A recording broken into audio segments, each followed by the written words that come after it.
नमस्कार। समाजवादी पार्टी ने आज सुबह सुबह पार्टी से 3 नेताओं को निष्कासित कर दिया।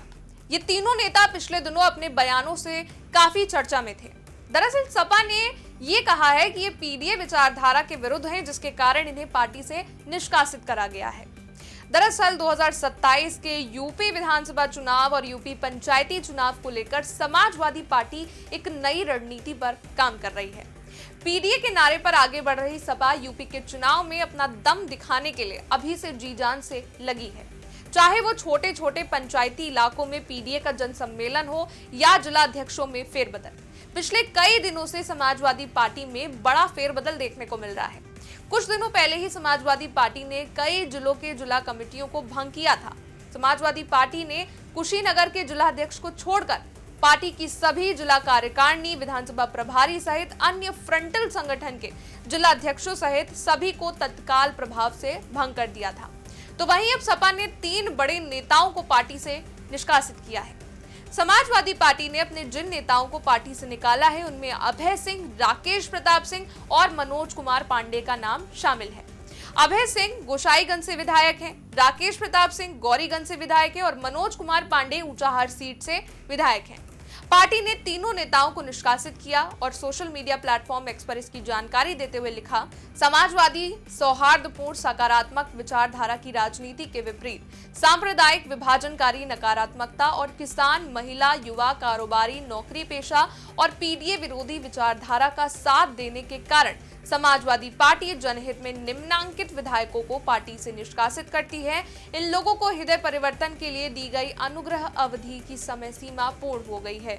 शेष की समय सीमा अच्छे व्यवहार के कारण शेष है। भविष्य में भी जन विरोधी लोगों के लिए पार्टी में कोई स्थान नहीं होगा और पार्टी के मूल विचार की विरोधी गतिविधियां सदैव अक्षम्य मानी जाएंगी। जहां रहे विश्वसनीय रहे। इनमें से मनोज कुमार पांडे, जो रायबरेली की ऊंचाहार सीट से विधायक हैं, उन्होंने लोकसभा चुनाव से पहले ही पार्टी छोड़ दी थी। राज्यसभा चुनाव में क्रॉस वोटिंग के बाद से वो भाजपा के खेमे में आ गए थे। बता दें कि लोकसभा चुनाव के पहले रायबरेली सीट से इस बात के भी संकेत मिल रहे थे कि हो सकता है कि मनोज पांडे को यहां से टिकट दे दिया जाए, लेकिन बाद में दिनेश प्रताप सिंह को रायबरेली से टिकट मिला था। और खास बात यह रही कि मनोज पांडे दिनेश प्रताप सिंह की सभाओं से दूर रहे और उनकी नाराजगी को भांपकर गृह मंत्री अमित शाह उनसे मिलने के लिए उनके घर पहुंचे थे और इसके बाद वो चुनाव प्रचार के लिए निकले थे। तो वहीं मिल्कीपुर विधानसभा सीट पर बहुचर्चित उपचुनाव में समाजवादी पार्टी विधायक अभय सिंह प्रचार करने पहुंचे थे। अभय सिंह ने बीजेपी प्रत्याशी के पक्ष में जोरदार चुनाव प्रचार किया था। इस सीट पर 5 फरवरी को होने वाली वोटिंग से पहले चुनाव प्रचार में अभय सिंह ने यह दावा करा था कि बीजेपी की जीत निश्चित है। उन्होंने केंद्र और राज्य की सरकारों की योजनाओं की जमकर तारीफ भी की थी। हालांकि केवल अभय सिंह, राकेश प्रताप सिंह और मनोज कुमार पांडे ही नहीं बल्कि कुछ अन्य सपा विधायकों का भी नाम राज्यसभा के चुनाव में क्रॉस वोटिंग को लेकर सामने आया था। हालांकि इस मसले पर अब बयानबाजी तेज हो गई है। सपा प्रवक्ता फकरुल हसन चांद ने कहा कि पार्टी से निष्कासित तीनों विधायक लगातार पीडीए के खिलाफ बोल रहे थे, जबकि 4 अन्य का हृदय परिवर्तन देखने को मिला।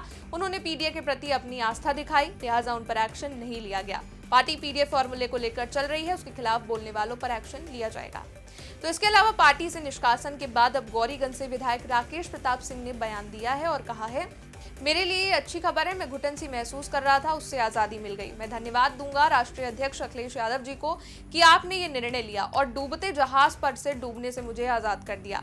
सपा में धार्मिक भावनाओं के साथ खिलवाड़ हुआ, मैं कभी सपा के साथ काम नहीं करूंगा, मैं हमेशा सनातनियों के साथ हूँ। इसके अलावा मनोज कुमार पांडे ने कहा, आस्था के प्रतीक भगवान श्री राम के 500 साल बाद बन रहे भव्य राम मंदिर के प्राण प्रतिष्ठा कार्यक्रम के अपमान को सहन न कर पाने की वजह से स्वयं ही 18 जून 2024 को ही गृह मंत्री अमित शाह की गरिमामयी उपस्थिति में मैं भाजपा में शामिल हो चुका था। तो आखिर अब कैसा निष्कासन? देखा जाए तो ये साफ है कि सपा मुखिया ने यह निर्णय आगामी विधानसभा चुनाव को दृष्टिगत रखते हुए लिया है, जिससे पार्टी में निचले स्तर तक एक कड़ा संदेश जाए कि पार्टी में अनुशासनहीन नेताओं की आवश्यकता नहीं है। हालांकि ये कहना गलत नहीं होगा कि इन तीनों नेताओं का समाजवादी पार्टी के जनाधार को बढ़ाने में काफी अहम रोल था।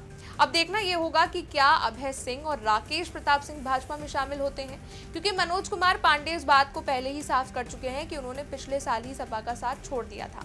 इसलिए अब बाकी के 2 विधायक आगे क्या करते हैं ये देखना दिलचस्प रहेगा। आप क्या सोचते हैं इस बारे में नीचे कमेंट सेक्शन में बताइएगा। वीडियो को लाइक कीजिएगा, शेयर कीजिएगा, चैनल को सब्सक्राइब कीजिएगा। शुक्रिया।